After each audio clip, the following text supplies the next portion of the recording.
बलिदान देकर उजड़े चमन को लहू से सजाया, उनकी गवाही गगन दे रहा जो कि माँ की गुलामी छुड़ाएंगे हम।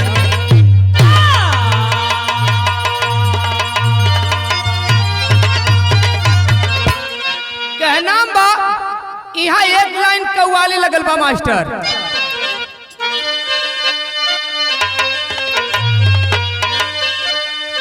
अरे अगर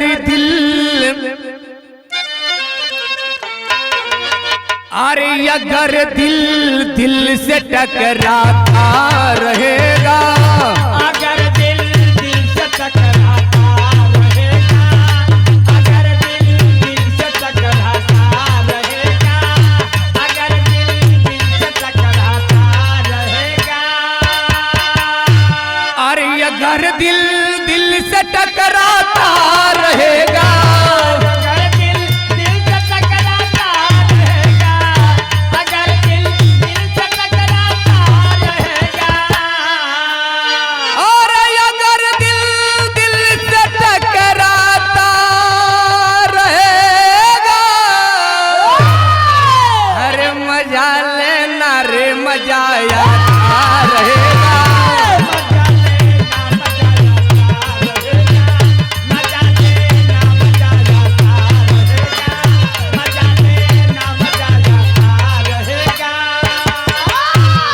कवि ने भाव में बड़े सुंदर भाव लिखे मास्टर। क्या?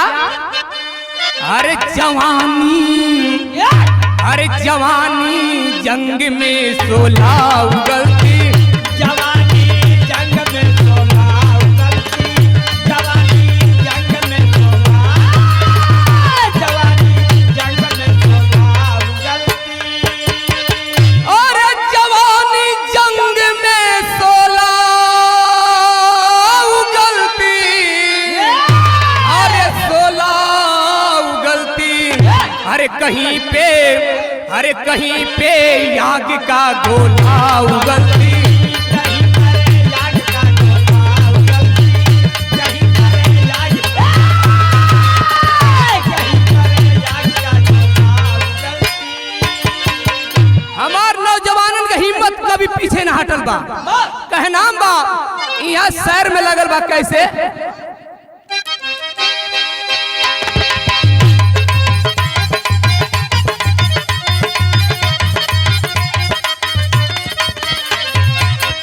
वो 1930 का मैं सुनाता हुआ किया, पापी अंग्रेज पीते थे जुर्मों की झांकियां,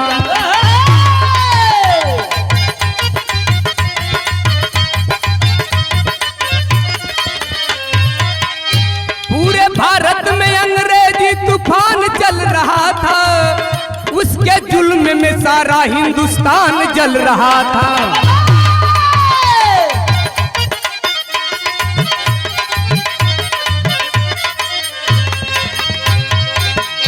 बंगाल चटगांव में गोरों की छावनी, करता था जुल्म ये धरती ये पावनी, डायर अंग्रेज कैमरों का मजदूत बना था, करता था कातिल ये बारूद बना था।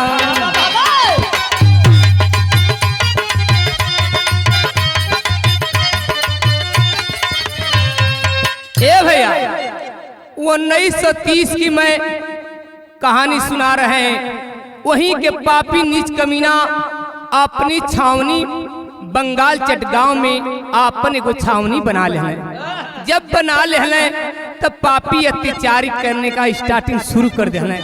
कहनाम बा यहाँ एक लाइन गीत लगल बा रे मास्टर साहब।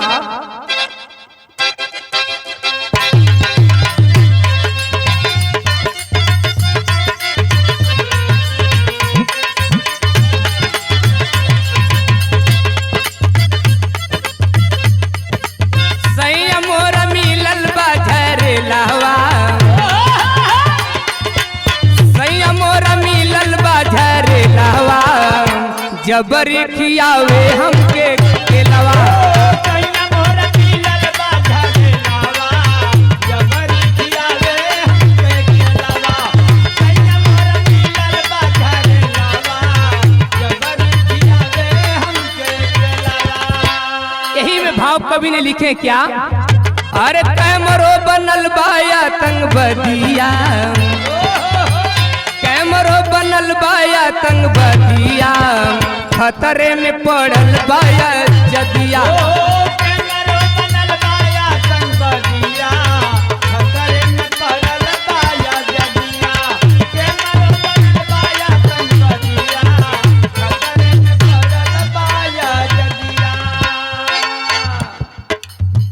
जवन छात्रन के देखल सुगर सुरतिया, जवन छात्र देखे चावला सुरतिया, जवन छात्र के देखे चावला सुरतिया। जबरी से लूट लेल पापी जतिया। अरे रोम भारत माता ढूंढयसिया,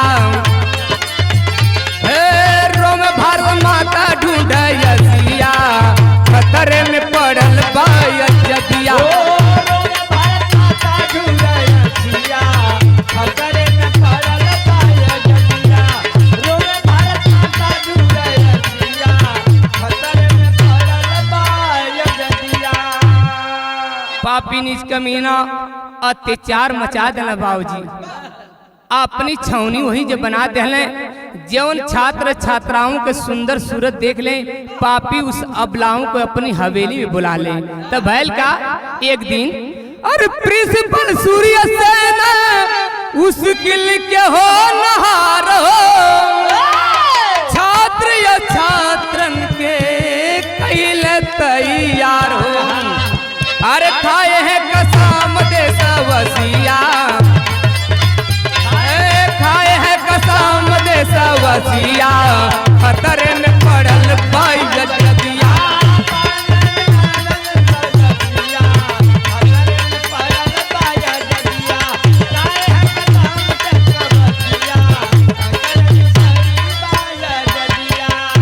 वही के सूर्य से प्रिंसिपल अपने छात्र और छात्राओं के एक जगह बैठा के मीटिंग कैले कि लइको अब पापिन कमीनन से पीछे हटे के ना बा।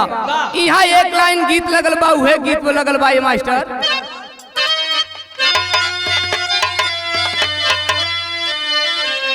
अरे पियवा मिलल बा लाल मुंगावा, बोले के सपनावा ये नाना दो।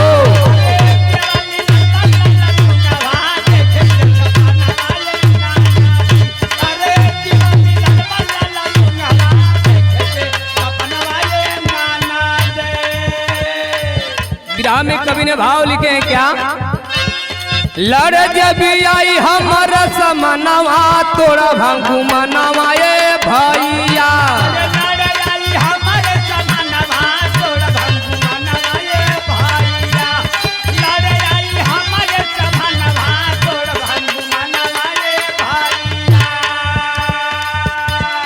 ये भी टकराइया के हमसे हजूर हो,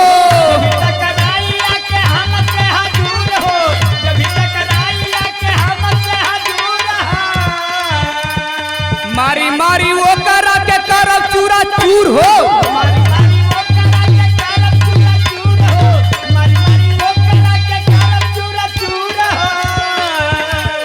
कैले ऐलान सब जवानवा, तोरा भंगू मनवा ये भैया।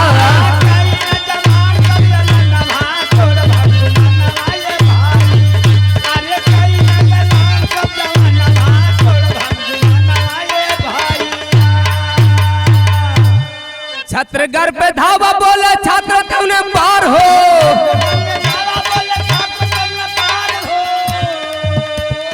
छात्र घर पे धावा, बोले छात्र तूने पार हो।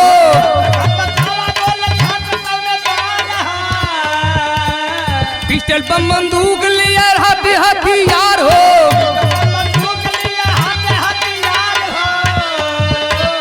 माटी में मिलाई वो कसनवा, तोरा हम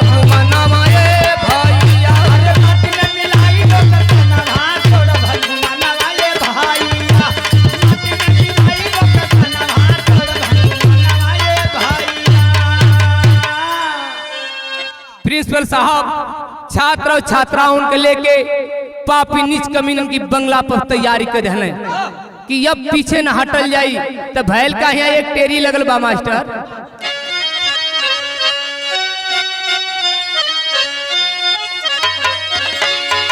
अरे मोर राम क्रांति के मसाल में लगी आग, गुरु का बन के बागी बीरवा हो।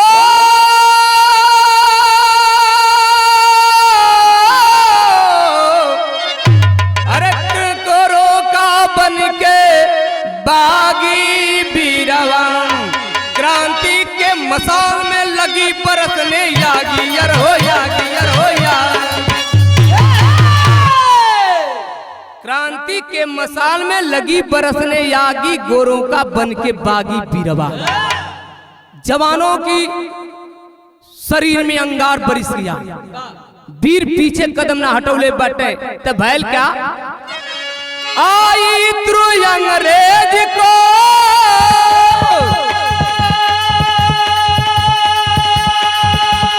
चटगांव शहर को घेर लिए।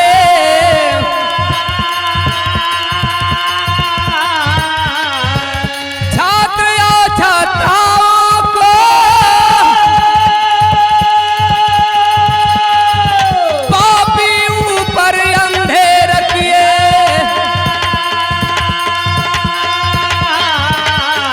भीड़ गया क्रांति जवान, भीड़ गया क्रांति जवान अंग्रेजों के पैमानों में। भीड़ गया क्रांति जवान अंग्रेजों के पैमाने में। अरे भीड़ गया क्रांति जवान अंग्रेजों के पैमाने में। अंग्रेजों से जाके छात्र और छात्राओं ने जाकर के उनके मैदानों में भीड़ गए। जब भीड़ गए तो हुआ क्या, यहाँ एक लाइन गीत लगल बा ये मास्टर। अरे माता हो ललनवा देईदा, माता हो ललनवा देईदा, माता हो ललनवा देईदा। बहनी हो बीरनवा देईदा। बहिनी हो बीरनवा देईदा, बहिनी हो बीरनवा देईदा। देशवा के खातिर न लड़बे, भाभी हो सजनवा देईदा। माता हो ललनवा देईदा, बहिनी हो बीरनवा देईदा। माता हो ललनवा देईदा, बहिनी हो बीरनवा देईदा। बिरहा में कवि ने बड़े सुंदर भाव लिखे हैं क्या, हर देश के करनवा बीरवा। देश के करनवा बीरवा, देश के करनवा बीरवा। माता के ललनवा बीरवा। माता का ललनवा बीरवा, माता का ललनवा बीरवा। गोरवन के साथ ठनवे जंग माया जनवा बीरवा। माता के ललनवा बीरवा दे। माता का ललनवा बीरवा, देश का जवानवा बीरवा। मैदान में लड़ाई छीन गई। जब छीन गए तो भैल का ये कसावयासी के मार क्रांति करिया हो।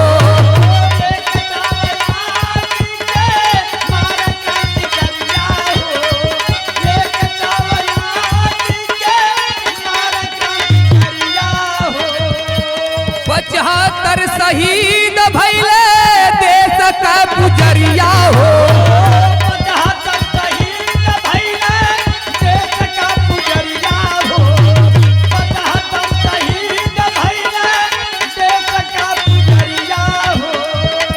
धन्य हो जवनवा बीरवा। धन्य हो जवनवा बीरवा, धन्य हो जवनवा बीरवा। देह देवतनवा बीरवा। देह देवतनवा बीरवा, देह देवतनवा बीरवा। खून में रंगाए अपना, खून में रंगाए अपना शहीदी कफनवा बीरवा। माता के ललनवा बीरवा।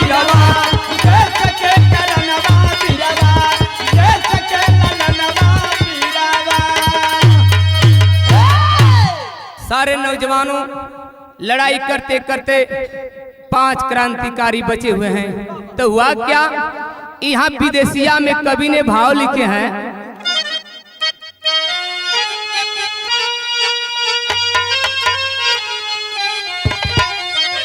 अरे छिपता छिपाता गईले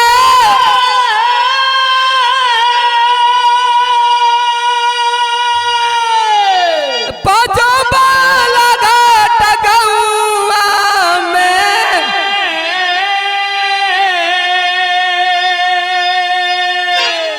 पहुँचे सावित्री के मकनवा बाबू।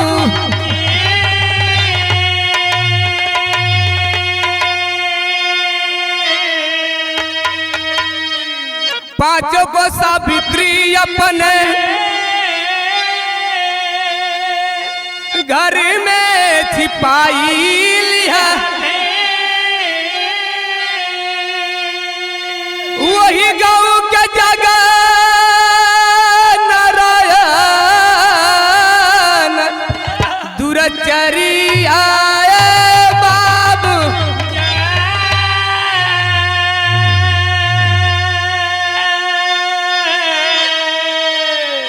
गौरव सजाई के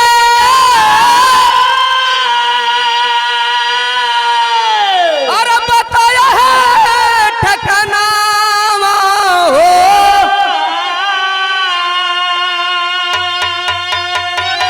घेरल सावित्री के मकनवा बाबू।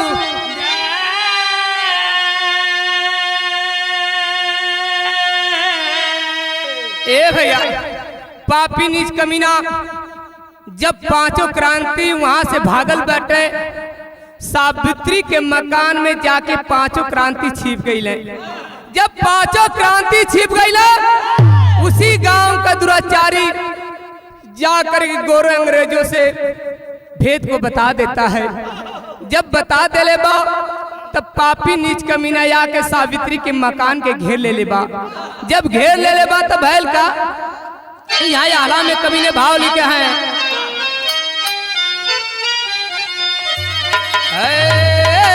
राम बुढ़िया के पकड़ के मारे हो मयंगर जवा भैया,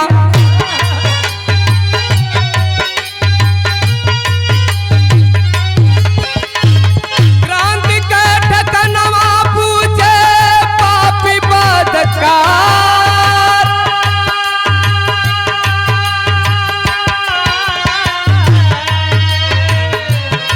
घरवा से सूर्या से न शादी के निसनवा भैया,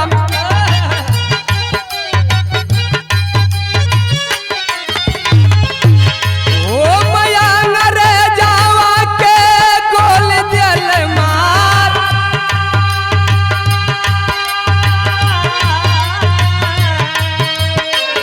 बुढ़िया के बचायल हले 5 क्रांति करिया भैया।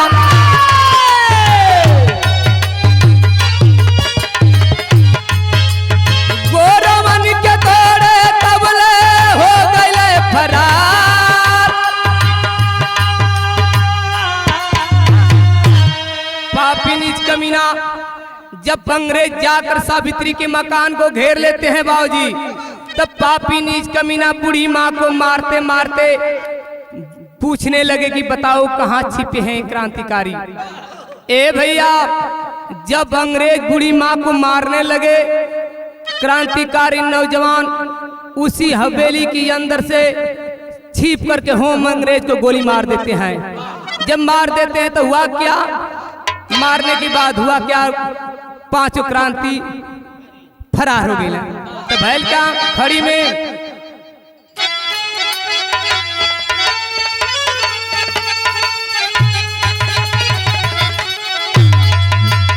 अरे 4 वर्ष बरसे,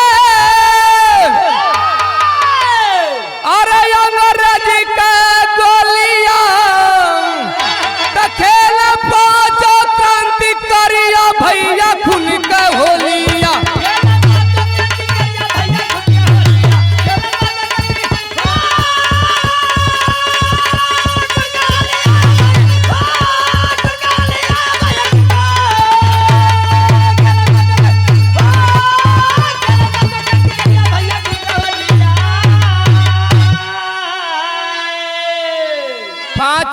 क्रांति आपस में विचार किए कि अब जान बचेगा नहीं और पापी नीच कमीना पा जाएंगे तो गोली मार देंगे।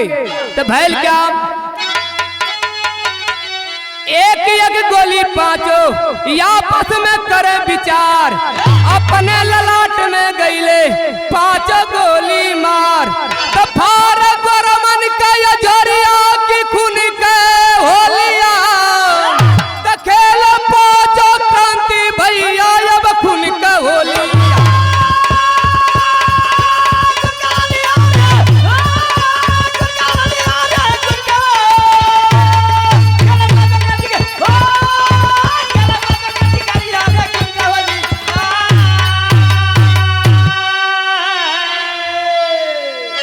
लाखों बलिदान जवान गोरों से लिया आजादी, गोरों से भारत से भगाए वीर महात्मा।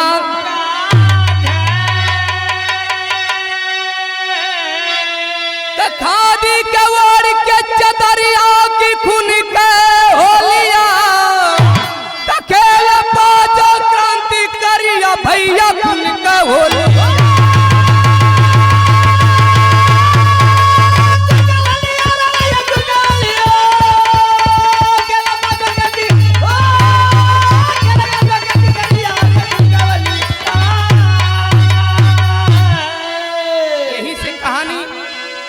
खत्म हो रहा है। परिचय है क्या, गुरु गणेश गुरु रामलाल बच्चन बने पुजारी, कवि चंद्रिका केशो जी सींचे गुरु की फुलवारी। अरे गोरों का बन के बागी बीरवा, अरे गोरों का बन के बागी बीरवा, यो देश के साथ सरदा माने लगा।